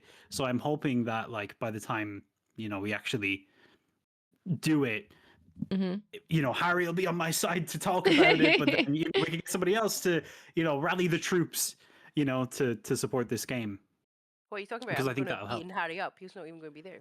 Like, Not even gonna be there. The Drifter only has one soldier now. no, he has talked to me about it, and it does sound very, very good. So I won't It's a beat him up really for cool game. that. Yeah, I have not played the Drifter. I mean, it's funny though because I see people talk about the different games and I'm like, wow, I haven't played a lot of these games, right? And Mhm. some of that is because I end up playing so many longer games. Mhm. So I'm like, I'm playing as many hours as a lot of people, but the game number is so much smaller because, it's going to take me 30 something hours to get through this one game and 40 hours for this one. And, but I think it'll be interesting too, because I think it'll be just interesting. Can you convince, and I'm a little bit stubborn, right? That's probably the Puerto Rican in me. Can you convince me to play this game, right? Can you convince me that that this FPS game is good, or is it just another FPS game, right? Can you convince me that this Metroidvania, because I don't like Metroidvanias and I don't like platformers for the most part, right? Can you convince me that this is worth my time and like why, right? Like, That's the core of it because at the end of the day, just because you know me and Harry have played The Drifter doesn't mhm, mean that our emotions on it line up, right? right. Or even that our emotions of it come, as close to you who's maybe played something else and you're Hmm. just super passionate about it. You're like, no, this game excels in this way, especially well, in a way that's like nothing I've ever seen before. It's like, okay, well, like let's take a step back and actually look at that in the context of maybe I don't like The Drifter as much as the argument you're making Hmm. for that. And I think that's what it'll come down to. Um, or again, what I'm hoping it'll come down to.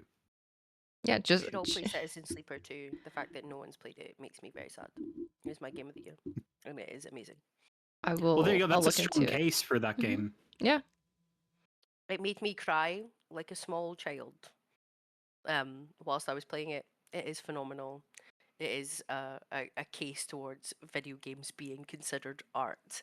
You should fucking play it. Like, That's a really strong case That for is, that game. that is a strong case. I mean, I know what I would put forward as my game of the year, and I know that most people have not played it. And I'll be honest, we did not do a review on the site, which means that even people listening will not have much insight into anything that I'll say. But the 100-line Last Defense Academy is my game of the year. I played it. I Right. played that. If anybody was going to play it, it was going to be you, Yeah. because I feel like we have a Enjoyed lot it. of overlap with Yeah. and it, I've talked about it on the podcast. Like I love a good Kodaka game, right? I won't go into all the reasons why it is my game of the year because I'll save that. But um, that one, is probably my game of the year, with Dispatch being a very close second, right? And I've talked about how narrative games are like what I'm into, right? So it shouldn't Yeah. surprise people that if you know what types of games those are, it shouldn't surprise you. But I'll keep all my reasonings for Yeah. the debates. That's the thing. Like I'm keeping my stuff under wrap. I DM'd my submissions to Dano for the written one because I want to keep, and I also want to make sure that I have room to change things in the next few weeks. Mm-hmm. Like I've just picked up playing Silk Song again, and I'm like, okay, let's not lock down any kind of top 10 right now because that's a big game, and by maybe in 2 weeks I'm feeling a little differently, Yeah. and I want to put that on my list or something. Um, yeah, because it's exciting though, because those are the cases I'm most excited for. The one where it's like one person played it or two people played it, but one person had a really strong attachment to it and the other person maybe not so much.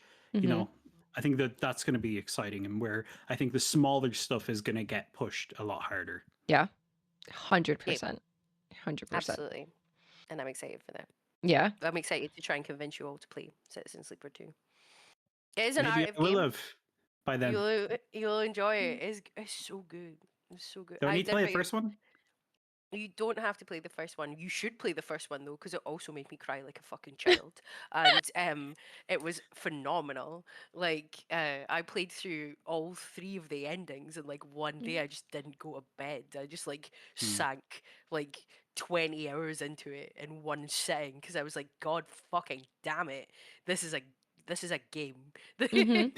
It's a um, capital G game. it's a capital G game. But you don't have to play the first one. Okay, I Play the have the good. second first one. one. That's why I'm asking. Mm. Yeah, both of them are on Xbox Game Pass for Hmm. anyone who's listening and would like to play. And I did do a review of the second one, and it is the highest score that I've ever given a game ever, in a review.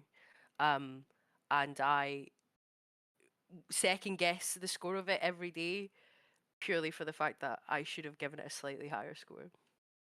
So you can take from Okay. that as you will. Hmm. Interesting. Interesting. No, I will have to look at the review. We'll see if I can find some time to. I don't know that I'll be able to play it before all this award stuff. No, I no. I still haven't mean, picked up Expedition 33 yet either. the first one is a lot shorter. The second Mm, one's a bit longer, and I would say that it's worth it not to rush it fair. because it's an experience. It's just really well written fucking storytelling, which is what I want out of things. Yeah. Yeah. I want good And storytelling. That's my biggest thing. I want good storytelling. I want to, sometimes feel things, good, bad, in between. Um, yeah, I totally agree with that. You know, but I feel but like yeah, best narrative will be very contentious yeah. this year as Mm-hmm. well, because a lot of what you guys are talking about is story. I'm like, mm, oh, that category is Mm-hmm. probably going to be really, really tight. I know. I almost feel like I'm gonna try to pick something that's not Dispatch for that, only because if people want to hear all of my narrative thoughts, they could just watch the spoiler cast. Because I feel like we talked a lot about like the narrative reasons there, and I don't want to be repetitive, which I means you should go actually, watch spoiler cast. yeah, no, watch that. But I actually do want to mention though, for the best moment category, that is one that I think that we're going to be spoiling things on. So I think for that, we're going to have to steer clear of people who haven't Mm, played mm-hmm. Clear Obscure, we'll say, where it's like, okay, I'm going to be talking about a moment that's like very deep into Clear Obscure. You might want to deafen yourself on Discord or something until we say it's okay to come back, for the people who are okay with being spoiled, or the people who have Yeah. also played it, and we can discuss that. That's going to be a really tough one to nail down, though, because we're probably going to have to build the list with people who want to play a Mm-hmm. game but don't know what we're talking about or can't know what it is we're talking about. So I think things like that are going to be interesting when and that's why I urge certain people, it's like if there's games that you want to get to, or if you want to Mm-hmm. talk about, or be able to talk about, then these next few weeks are good for that. Yeah. Yeah. I wish I had more time off. Uh, they did tell us that we are closing for the winter break earlier than we anticipated, but like the last day of work is literally the 19th, so the day before. So I don't think I'll get much don't think I'll get Yeah. too much game time in before that, but I think I'm going to try to do a little bit of Expedition 33. Because that's been on my list for a long time, and that's one that like I even looked the other day and I asked around to some friends. I was like, did anybody buy this like a physical edition just in case? So I don't, but Unfortunately, nobody had. So I was like, all right, so I gotta buy it, which is fine. I don't mind. But I was like, I just want to try it and make sure it is like what I want before committing. I miss the days of like Blockbuster where I could try a game for 3 days and then be like, all right, I'm buying Yeah. it. But so I'm just gonna cave. I'm gonna get it. I miss the Just sales. abuse the Steam refund policy. Try it for 2 hours, refund. Well, see, looking at the game and the little bit that I've looked at, that feels like a game I want to sit on my couch. Okay, fair.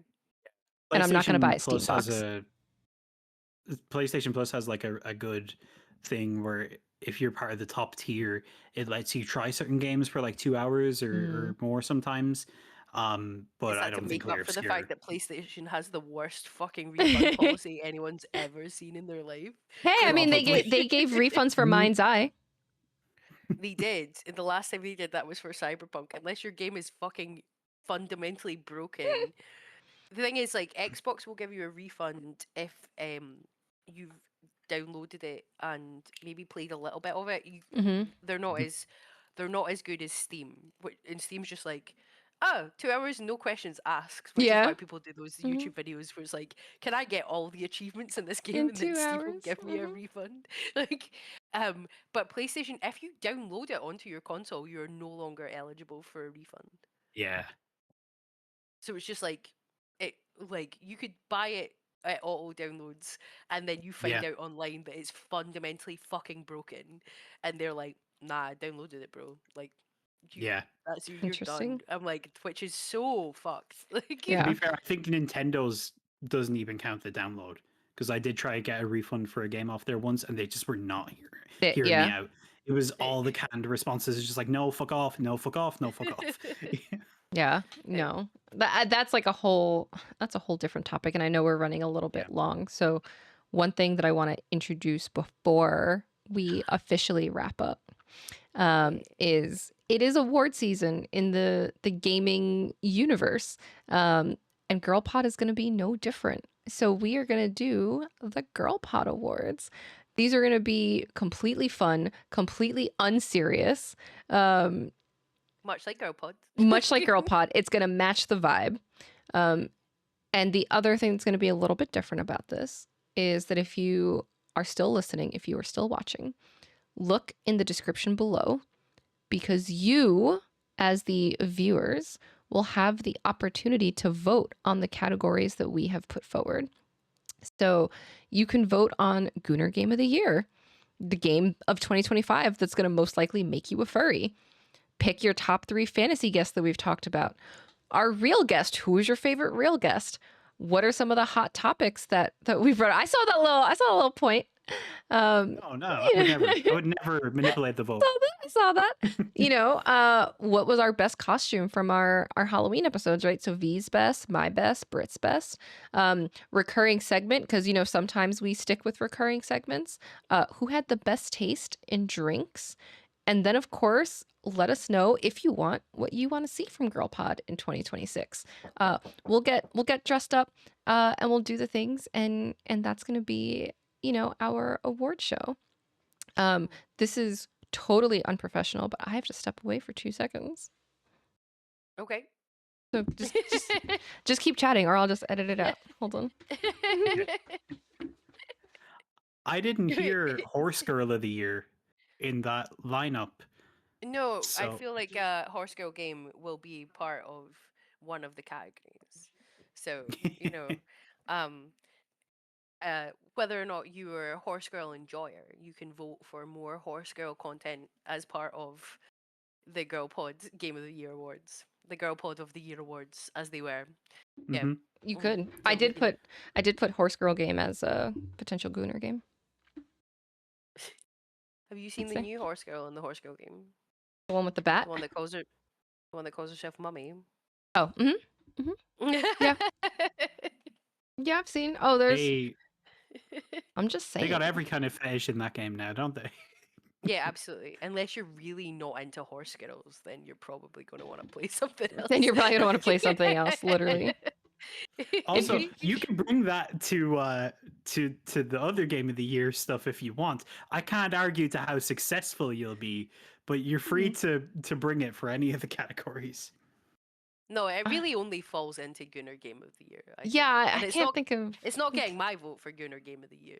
Like, Yeah, I I want know to know what what's the getting my nominees vote are. for Gooner Game of the Year. So the nominees that are there currently, Wu Chang Fallen Feathers, Digimon Story Time Stranger, Love in Deep Space, and Uma Musume Pretty Derby. And then there is an other category for people to put like other options. I can think of a few snubs, but Yeah. it's the Girl Pod Right. Gooner Game of the Year. I was trying to so, think of yeah. things that we've Mhm. talked about on the Girl Pod, Yeah. like so ones that have had recurring prevalence on here, right? Like V and I both tried Love in Deep Space to try to understand it, right? You know, we've We do talked not about Wu understand Chang. it. Is Obviously that we've why I talked about get Horse press Girls. emails about Love in Deep Space? I think they send Yeah, them we to talked everybody. about it on Girl Pod. We were like, I'm confused. Like, I Mhm. don't want to have sex with any of these people. Like, Mm-mm. The anti-Gooner Game of the Year. yeah, absolutely. Yeah. There's no big titty anime ladies in it. What am I supposed to do here? Like, Digimon on that list is crazy. Like, That's big. my But have you cousins seen like them? Digimon. My little cousins. Though? Have you seen the Digimon? Have you seen I have Venusmon? seen. I don't know if I've seen that one. I guess I'll look it up. But hold on. Should I Venusmon open an in the incognito no, tab? you don't have to do it incognito. But the white outfit, the wraps, the wrap around the eyes, the long flowing hair, the booba, like. I've seen this one. Yeah. Mhm. Mm-hmm. I was like, I specifically think this character from Pokemon Legends EA is hot. And then Candy was like, Digimon. And then, like, it was like 2 hours later, I was like, wait, was that a Digimon that you just sent me? Like, am I like Lady Yeah. Devilmon, like. to a fucking Digimon? Mhm. Mhm. Just. And I was. And I'll do it again. I'll do it again. God damn it. Oh damn, Lady Devilmon is cool. That's what I'm saying. Yeah, this is a sick design. Lady Devilmon would fucking get it. Like, That's what I'm like. These designs are like the underboob on some of them too. Mm-hmm. Yeah, cool. So so it sounds crazy to be like Digimon, and like no. So when Digimon wins this, not manipulating the vote, you have to send a message to Bandai Namco letting them know they've won Gooner Game of the Year from Girl Pod Awards. I feel like Bandai Namco would be fine with that. Yeah, right. You get a message from one of the producers, one of the Japanese producers, saying that we're so honored to receive this reward. All of our hard work to appease the Gooners has paid off. Yeah. Wait, they might even put it on like the Steam page, being like winner of Gamer Social Club Gooner Game of the Year. It's like, I mean, listen, yeah, they know, okay? Like, let's not act like they know they what they're don't know. doing. Like, come on. Like, Like, when you look at You some of don't- the games that they put out, it's like you put out the Fate series. Come on. Also, like the Fate series, Code Vein 2. Like, Yeah. come on. Yeah, They love I it. played Code Vein recently, and there's immediately a booba girl in that game. Mm-hmm. yeah, she's like your little helper friend who's like, that you have to protect throughout the thing. Yeah, Like, it's Bandai Namco. They know what they're doing. they know. They put the skins from all the previous like Firekeepers and stuff like that into Night Rain. They know exactly what they're fucking doing. Like, 100%. you want to see the Emerald Herald again, despite the fact you've never played Dark Souls 2, but she's hot, absolutely. Like, Mhm. like Yeah, I'm excited for Code Vein 2. So that will 100. be my Gunner Game of the Year next year. Just Like, just in time for your Early birthday. contender. Hmm. comes out on my birthday. It's there, Mhm. right there. Like, Yep, it's like it will be Bandai an early Namco- contender. Namco was specifically like, "Happy birthday to you. Here's some big titty anime lady," and I'm like, "Yeah." What more could you ask for, realistically? No, nothing actually. No. I'm a very simple woman. Yeah, Like, it's fine. It's fine. No, I think this will be fun because it'll be again unserious. It'll be silly, and it'll just be something to celebrate that we've gone like halfway through a year with lots of Girl Pod. Maybe we'll do them twice a year. Why wait a full year? Yeah, Why wait? Summer Games Fest, Girl Pod Summer Awards edition. Summer Goons Yeah. Fest. Summer Goons Fest. Let's go. Let's do it. So if you're still listening, still watching, we will have that link down in the description. We'll also put it in the Discord if you are in the Discord. So make sure that you get your votes in. Send it to your friends so that they can see the episodes and then also vote. So anyone, like the guest categories, we'll have the link to all of the guest episodes if you specifically want to be refreshed on that one. So you'll be able to check those out. We will also try to find a way to put the pictures of all of the different cosplays. But if not, I will put a link to the episodes that they are from so that you can go ahead and see those as well. So make sure that you check out and be part of the Girl Pod Awards, and maybe I'll convince my co-host to get dressed up so that we can look all fancy with this, and I'll put together some slide deck or something. I don't know. I'll put something together with all the winners. So you'll have just a few weeks to vote, and I'll put all that on the form as well as in the link in the description so that you can see that and get your votes in so that we can have one big silly award show, because why not? Why the hell not? Let's do it up. Let's celebrate. We have some champagne. Some champagne. Like I did have to step away very quickly because I may or may not have ordered like $120 worth of liquor that got delivered. That's what was at the door. So so ready for future episodes. But either way, if you've made it this far, thank you so much for joining us, Dara. Thank you so much for being a fantastic guest on today's episode. If people want to find you anywhere, where can they find you? Thank you so much for having me. I'm on Blue Sky. That's pretty much all where I'm at these days. Obviously, I'm on Gamer Social Club as well. You can find me on the news pod every now and then, and you'll find me hosting the Game of the Year stuff very soon as well.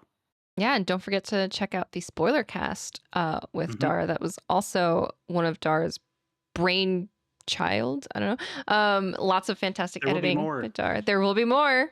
There will be more. So make sure that you check all that out.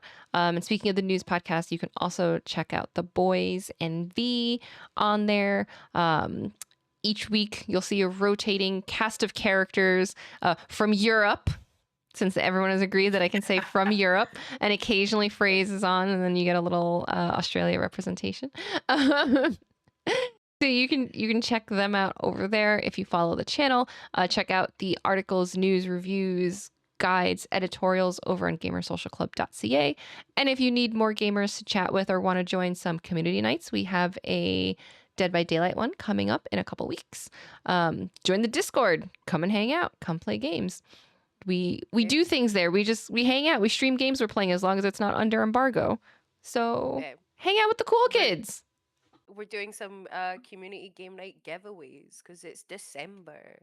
So you want some free games? Like, come join the Discord. Like, we're like, get a little gift. 'Tis the season of giving and gifting or something. I forget what the actual like jingle is, but you should also give us a like and a subscribe. Season giving to us. Yeah, there's giveaways in the Discord. Give us a little boost in the algorithm. The more that we grow, the more that we can also give. This is very true. These are true facts. See? So help us help you. Get free games. Sounds like a threat. Right? Sounds like a threat. I'm not the one with the daggers here. Okay. I will come to your house. Like now it's a threat. Now it's a threat. But before she bullies Christmas joy. Christmas joy. Before she sends Mariah Carey to your house with the jingle that drives you Christmas nuts. joy, absolutely. Like Oh, see, she's bringing out the weapons. We gotta wrap it up. Check us out next time, everybody. What do you mean? I know what you could do with pliers, okay? Pliers can be just as dangerous. Pliers are dangerous. I'll save you all. We'll catch you next time, everybody. Bye. Bye.